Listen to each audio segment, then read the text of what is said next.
Ray Ives, a pen of an underdog. Thank you for joining me again. Continuing on, this is the beginning of part 2 of the pen of an underdog. Went through part 1, sort of the foundation, the story of being an underdog, and creating momentum, creating those small victories that lead to big wins, and realizing that I had to stop consuming and start creating my own life. So stop consuming, start creating. That's really a central theme here. Stop consuming, start creating. Here's a shortcut. Buy the book, The Pen of an Underdog. I'm going to put the link in the comments here or up here. Maybe I'll share it up here if I can. So there's something in this book that is going to change your perspective, right? It's going to change your perspective. And if you get through the entire book, which, some people have, you're going to realize something. You're going to realize that you're capable to take however you're built, whatever's in your DNA, whatever makes you authentic. You could take that and become what that is, right? And that's sort of the overall theme of the Pen of an Underdog, comparing the then and now and where to go. So I'm going to go back to the story. This is the beginning of part 2. This is called Badge of Honor. So remember when I was at a low place in my life, I was uneducated. I was a bartender, and I was working at this Italian restaurant. And I always remember the smell of the wood burning oven. Thinking about being there and looking out at the sea of these corporate people coming in, and I always admired them. Right? They came together in groups. They had this little badge on their hip, the little badge, and I was like, you know what? I really want to get that badge. Oh, long story short, I did end up getting the job as a category analyst, and the job was for a Fortune 52 company. So this wasn't just like small company. Like this was big time, at least in my eyes, right? This was big time. It felt I was like working for NASA or IBM, and I was going to be like decoding and setting up algorithms and like large data sets. And it was really exciting for me because the then and now.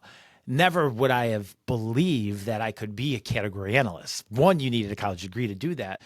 Secondly, it just felt like a smart person's game. And again, this is sort of the tale of the underdog, the idea of not being good enough or having that imposter syndrome. So I was working through these things, building my success stories, these small victories that lead to big wins. And here I was. It was one of my proudest moments was receiving that corporate badge, that badge of honor, put it right on my hip and, walk into the corporate office. And it was like I had access. And I remember having access. And I thought to myself, this is a huge opportunity. And whether I'm in this position short-term or long-term, I am going to try to learn every single thing about the company, the business model, infrastructure, hierarchy, how each department collaborates and implements the strategy. I was all in, and I knew that I was no longer a student in college, but I was going to be a student professionally or a student of life. And this was the opportunity just to keep on learning and keeping it going. So I got this job at a Fortune 52 company, and little did I know, entry-level positions, they don't pay great. I think I was underpaid for this for this first role, and so be it. I can justify that. A lot of it had to do with my lack of experience. They took a gamble on me. They really did. But I would tell you that I delivered. I would study Excel. I would study everything about the business, the entire supply chain from farm to grocery shelf, post-consumption. I became a student. That made a big difference. But in the meantime, I had a bigger problem. How I was going to survive. I had this great bartending job in Chicago, but now I'm obviously going to have to move to Minneapolis, and that was a long distance. That was, over 400 miles, a 6-hour drive. I started thinking, how do people survive in the United States of America? I'm going through everything, and I was like, okay, I graduated college, I have this role, but I just can't survive on that salary alone. By no means, I didn't think anybody could survive on that. So I did what most Americans do. They get a second job. Do I get a job in Minneapolis and try to be a bartender in Minneapolis? Or do I keep the job in Chicago? Logistically, how would that ever make sense? Like, how would one work Monday through Friday in the corporate office in Minneapolis and then get to Chicago? And I'll tell you how, because I did it. I kept the bartending job in Chicago. I kept it. I worked there every Saturday night. I kept my Saturday night shift. So I would work Monday through Friday in the corporate office, being a category analyst and doing very smart things, wearing my, my dress slacks and my Oxford, my business casual. And on the weekends, I flipped that and I was wearing, fitted t-shirts, ripped jeans, and serving drinks. The time, a round trip ticket from Minneapolis to Chicago was $125. And so I would get out of work on Friday, rush to the airport, get on the flight, get there Friday night, bartend Saturday, fly back Sunday. Think about that. So it was like dual citizenship. I was living in Minneapolis, flying to Chicago for work, flying back. And I did that for quite a while. I couldn't walk away from the money. Like, the cash was so good. It was so good. Now, there was some turmoil in ways that flights fluctuated. In the wintertime, they were $125 round trip, taxes and fees included. And then what would I do when the flights, jumped up to, $400 or $500? It started messing with my take home, my formula. And so I did some research, found a company that would leave, it was called the Megabus. The Megabus would leave, it's very similar to the Greyhound. And this was the dedication. I would work Monday through Friday. On Friday at 11:59 p.m., I would board the bus and get to Chicago at 7 a.m. the next day. It was an opportunity, though. I needed the cash. I needed both incomes to make this work.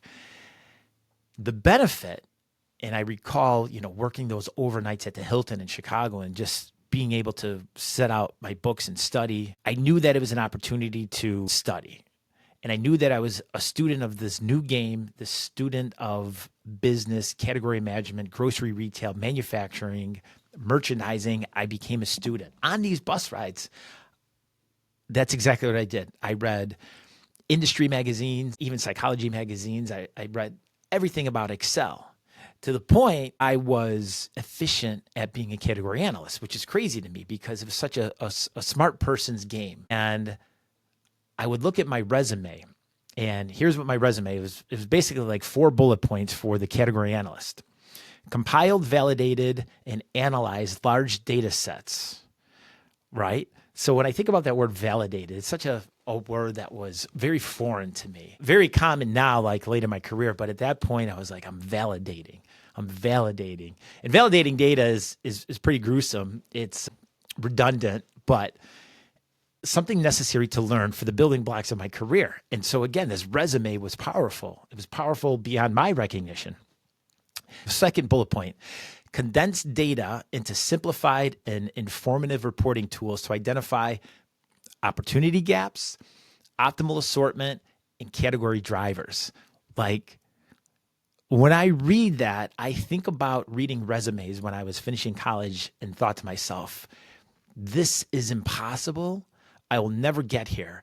I don't know what any of this means. It's far beyond my reach. And here I was as the underdog, now a category analyst, and I'm only 2 bullet points in, now a category analyst for a Fortune 52 company. It was mesmerizing. So bullet point 3, designed custom reports that easily transferred into presentations with a focus on data visualization and storytelling. So 2 pieces here. Big sets of data, turn that data into information, looking at the statistics and all the numbers, and then plugging that into a beautiful presentation with great color schemes that fit brand and being able to tell a story. Where we are today, where we were 52 weeks ago, the projections for the future. And I was putting this together. And again, I was surprised. And then the last bullet point, improve reporting efficiencies by 50%. Improved reporting efficiencies by 50% by using automation. I created basically preloaded templates to pull data. So if I went in on Monday, I realized through the system, and this system at the time, it wasn't very user-friendly. It's nothing like an iPhone today. It's nothing like applications today where they're like super user-friendly and they guide you. It was a different set of learning to navigate these systems. It just wasn't very straightforward. And I really focused on learning Excel. Like, I'd be on the bus, I'd learn Excel. I put a lot of time in there, and that's everything from, pivot tables and VLOOKUPs and concatenate, just sorting high to low, large data sets, right? and sharing that with the corporate team. And the corporate team was always happy with those reports. So I became an expert. I understood the category, understood the department. I understood high level, all departments. And the system was great. I would be able to go in and look at any region in the United States that they operated in. And if I wanted to look up toothpaste to see how toothpaste was doing, if I wanted to look up wine, if I wanted to look up how much gas they were selling. And in the department I was, which was the in-store bakery, I was able to look up everything. You name it, croissants, apple pies, artisan bread, cookies. I could just look at that data from this year, last year, every ad hoc report possible. So here I was, a moment of reflection. At one point in time, I was the uneducated bartender. And here I am now working for a in-house at a Fortune 52 company, pulling large sets of data. Oh, that's a chapter, a badge of honor, sort of the first chapter in the part 2 of 7 of the book. So keep subscribing. Let's stay connected. The Pen of an Underdog by Ives.